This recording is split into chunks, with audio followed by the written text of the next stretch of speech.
tiếng ghé cao đi ba khiang na đam khai bồ rao wa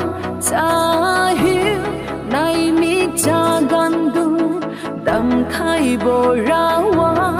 tiếng ghé cao đi ba khiang na đam khai bồ rao wa cha hiu nay mi cha gan du đam khai bồ rao wa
Hallelujah,